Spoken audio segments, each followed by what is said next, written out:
Hello everyone, welcome to my channel. Guys, आज हम शुरू करेंगे class 9 chapter 4 linear equations in two variables की एक्सरसाइज 4.3 का क्वेश्चन नंबर 6। आने वाली वीडियोस में मैं आपको क्लास 9 मैथ्स का फुल सिलेबस कराने वाली हूँ। जैसा कि लॉकडाउन है तो 30% आपका रिड्यूस किया गया है कोर्स, तो मैं उसके अकॉर्डिंग ही आपको कोर्स कराऊंगी। तो चलिए शुरू करते हैं। Question number 6, if the work done by a body on application if the work done by a body on application of a constant force is directly proportional to the distance traveled by the body, express this in the form of an linear equation in two variables and draw the graph of the same by taking the constant force as 5 units. Also read from the graph the work done when the distance traveled by the body 2 units and 0 units. देखिए question क्या कह रहा है कि अगर जब हम किसी बॉडी पर वर्क डन करते हैं तो उसमें क्या होता है, वो कुछ दूरी क्या आता है, ट्रैवल करता है, कुछ डिस्टेंस ट्रैवल करता है और उस पर क्या लगता है, कांस्टेंट फोर्स उस पर अप्लाई हो रहा है। अगर हम किसी बॉडी पे कोई वर्क डन करते हैं तो वो थोड़ी सी दूरी ट्रैवल करता है अगर हम उस पर कोई कांस्टेंट फोर्स लगाते हैं। तो इन चीज़ों का यूज़ करके आपको एक लीनियर इक्वेशंस बनानी है टू वेरिएबल्स की। देखिए कांस्टेंट फोर्स उस पर कितना लग रहा है, 5 यूनिट्स लग रहा है।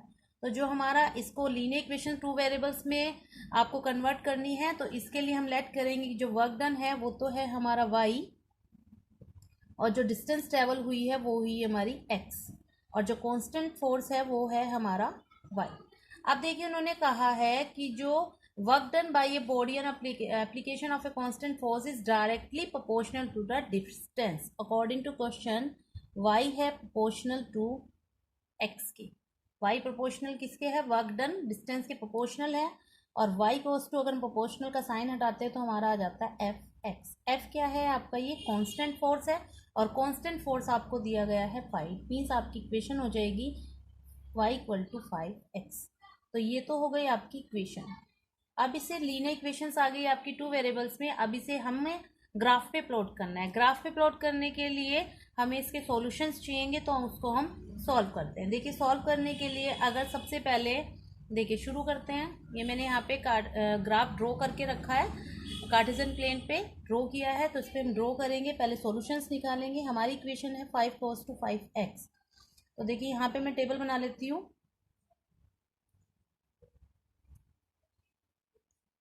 x एंड y और यहाँ पे वैल्यूज पुट करते हैं। अगर मैं x की वैल्यू 0 पुट करती हूँ तो y की वैल्यू कितनी आ जाएगी, 5 × 0, इट मीन्स 0। तो x की वैल्यू 0 की हुई तो y की वैल्यू कितनी आ गई, आपकी 0 आ गई। नेक्स्ट वैल्यू पुट करते हैं। x की वैल्यू अगर मैं 1 पुट करती हूँ तो y की वैल्यू कितनी आती है, y goes to 5 × 1, तो कितनी आ गई आपकी 5 आ गई। तो अगर मैंने x की वैल्यू 1 पुट की है तो y की वैल्यू मेरे पास आ गई 5। ओके, एक वैल्यू और पुट कर लेते हैं। अगर मैंने x की वैल्यू पुट की है -1 तो y की वैल्यू कितनी आ जाएगी, 5 × -1, इट मीन्स -5। तो देखिए -1 x की है तो y की हो जाएगी -5। ओके, ये वैल्यू हम इस पे ड्रॉ करते हैं। फर्स्ट वैल्यू है 0 0 0 0 कहाँ पे होता है, ये ओरिजिन जो पॉइंट होता है ये आपका 0 0 होता है। दूसरा पॉइंट है 1 एंड 5, यानी कि x की प्लेस पे 1 है और 5 y की प्लेस पे कितना है, 5 है, तो ये यहाँ पे मीट करेंगे। नेक्स्ट पॉइंट है -1, x की प्लेस पे -1 ये रहा एंड -5 आपका ये रहा, तो ये आपका यहाँ पे मीट होगा।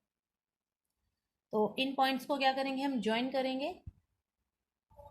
चलिए ज्वाइन करते हैं इन तीनों पॉइंट्स को।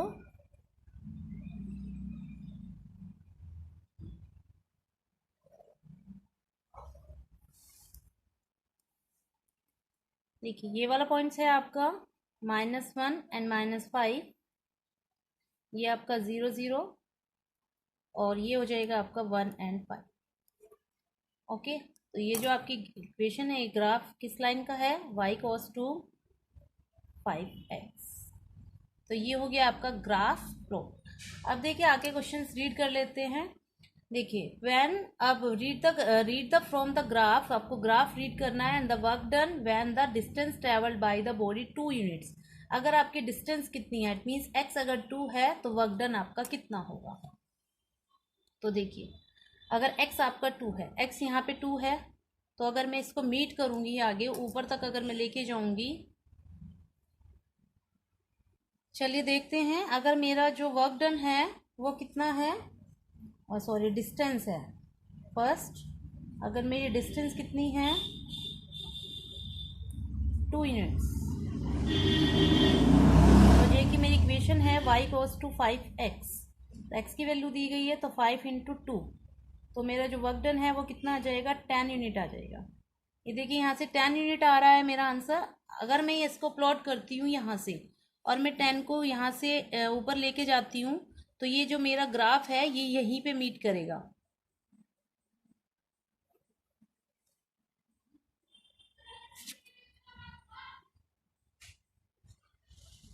ये स्पेस कम रह गया है यहाँ पे, तो ये देखिए यहीं कहीं पे जाके मीट करेगा। इसको अगर मैं आगे बढ़ा लेती हूँ तो ये देखिए 5 6 7 8 9 एंड 10, तो ये देखिए ये यहाँ पे मीट कर रहा है। इट मीन्स ये देखिए ये परपेंडिकुलर जो लाइन होगी आपकी ये, तो यहाँ पे कितना आ रहा है आपका 10।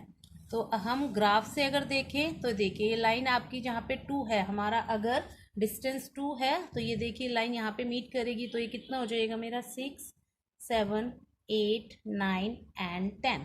तो मेरा जो वर्क डन आया है वो कितना आया है 10 यूनिट्स है। हम ग्राफ से भी रीड कर सकते हैं इस तरह से, और फाइंड आउट करना है तो हम इस तरह से कर सकते हैं। इसका जो सेकंड पार्ट है वो देख लीजिए।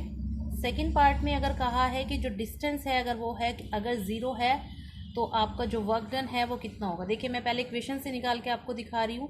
5 इंटू 0 इट मीन्स कितना आया, अगर वर्क डन 0 है तो 5 क्या होगा, वो सॉरी डिस्टेंस अगर 0 है तो वर्क डन भी क्या होगा 0 होगा। तो नॉर्मली भी बात है, अगर हमारे कोई डिस्टेंस ट्रैवल ही नहीं हुई है तो उस पर वर्क डन क्या होगा 0 ही होगा। और हम ग्राफ से रीड कर लेते हैं तो देखिए अगर x की और y की वैल्यू दोनों कहाँ होती है, ओरिजिन पे 0 होती है। अगर x 0 है तो y भी यहाँ पे क्या है 0 है, तो ग्राफ से भी यहाँ पे ये वैल्यू क्या आ रही है 0 ही आ रही है। y की वैल्यू अगर x की वैल्यू 0 है तो y की वैल्यू भी यहाँ पे क्या आ रही है 0, अगर यहाँ से उठाते हैं हम तो। आई होप आपको ये क्वेश्चन बहुत अच्छे से क्लियर हुआ होगा। तो प्लीज़ मेरे चैनल को लाइक करें, शेयर करें, सब्सक्राइब करें एंड बेल आइकन को प्रेस करना ना भूलें ताकि आपको डेली अपडेट्स मिलती रहें। Thank you.